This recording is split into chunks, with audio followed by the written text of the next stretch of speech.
દાખલા નંબર 4 સમીકરણ ઉકેલો 10p + 10 બરાબર 100 તો શું થશે 10p એમના હવે એની બરાબર 100 હતા એમના હવે આ +10 હતા એ સામેની સાઈડ જાય એટલે કેવા થઈ જશે માઈનસ તો 10p બરાબર 90 તો p બરાબર શું થશે આ 90 એમના p સાથે 10 ગુણાકારમાં થાય ક્યાં જશે ભાગાકારમાં તો આ શૂન્ય ગયું તો p બરાબર કેટલા મળ્યા આપણને 9 મળ્યા।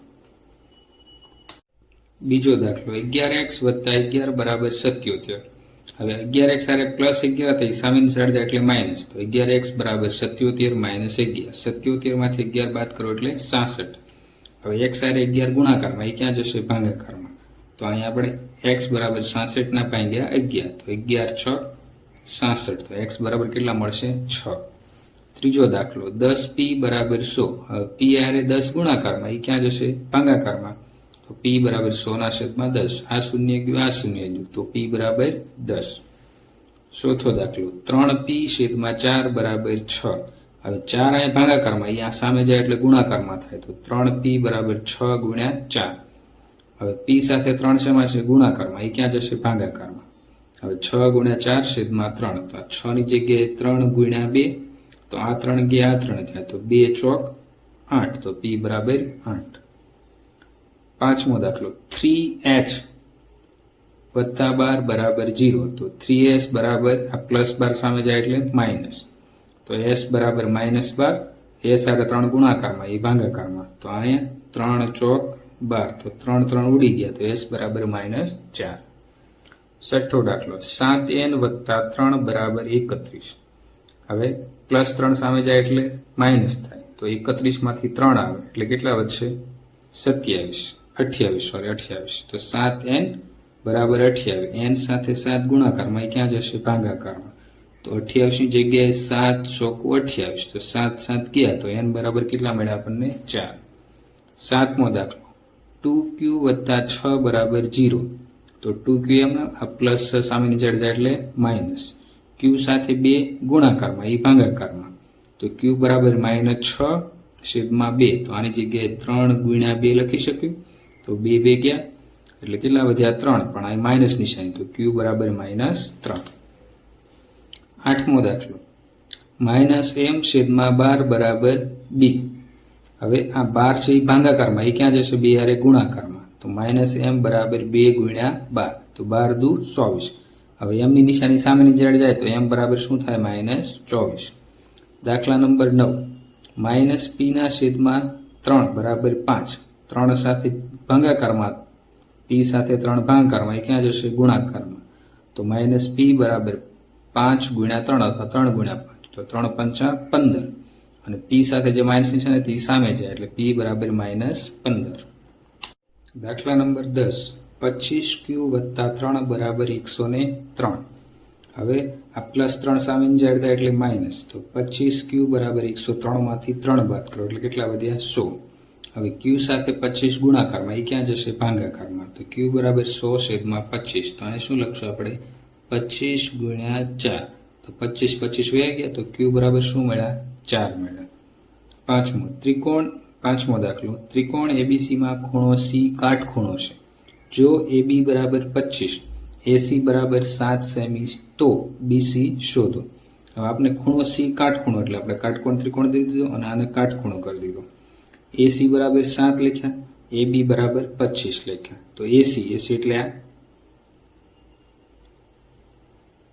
AB બરાબર 25 AC બરાબર 7 સેમી તો BC શોધો BC આપણે ગોતવાનું છે। હવે કાટકોણ ત્રિકોણ છે એટલે શું થશે પાયથાગોરસનો પ્રમેય કર્ણનો વર્ગ બરાબર એક બાજુનો વર્ગ વત્તા બીજી બાજુનો વર્ગ તો આપણે એ લખી શકીએ કર્ણ કયો છે AB કર્ણ AB છે તો શું લખશું AB² બરાબર AC² વત્તા BC²।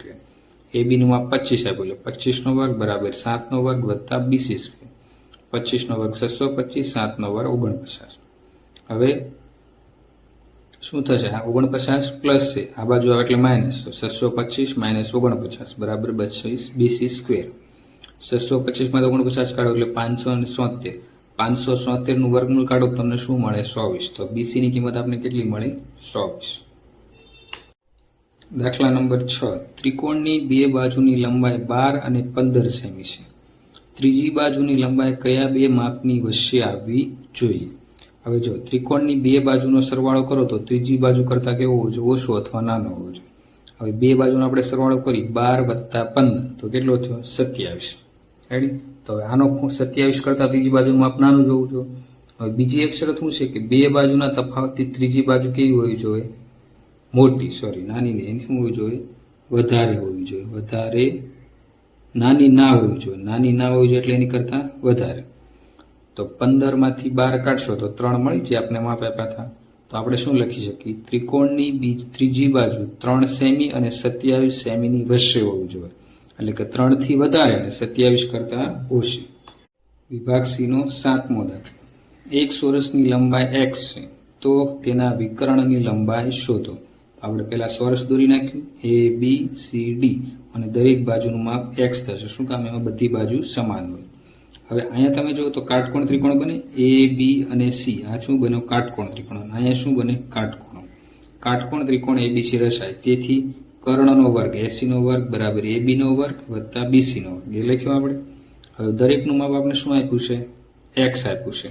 તો આ વિકર્ણની લંબાઈ આપણે શોધવાની છે. આ વિકર્ણ તો એ બાજુનું માપ x, તો ab ની જગ્યાએ x લખ્યું, bc ની જગ્યાએ x. તો x વર્ગ વત્તા x વર્ગ બરાબર શું થશે? 2x વર્ગ. હવે એનું વર્ગમૂળ કાઢવું પડે કેમ કે અહીં વર્ગ હતો. તો ac કાઢશો એટલે વર્ગમૂળમાં 2x². વર્ગમૂળ કાઢો તો x વર્ગનું x અને 2 નું √2. તો ac બરાબર શું થશે? √2x થશે. ત્યાર પછી દાખલા નંબર 8. જેની બાજુની લંબાઈ 40 સેમી અને વિકર્ણની લંબાઈ 41 સેમી હોય તેવા લંબચોરસની પરિમિતિ શોધો. હવે પહેલા આપણે લંબચોરસ દોરી નાખશું. તો a b c d લંબચોરસ દોરું. વિકર્ણની લંબાઈ 41 સેમી, એક બાજુની લંબાઈ 40 સેમી. હવે જો અહીંયા કાટકોણ ત્રિકોણ બને a b c આ ત્રિકોણ. તો અહીંયા શું બનશે? કાટખૂણો. બરાબર? હવે કાટકોણ ત્રિકોણ બને એટલે પાયથાગોરસનો પ્રમેય ac² બરાબર ab² + bc². ac ની કિંમત આપણે શું આપી? 41. એટલે 41 નો વર્ગ, ab ની કિંમત 40 બરાબર bc નો વર્ગ.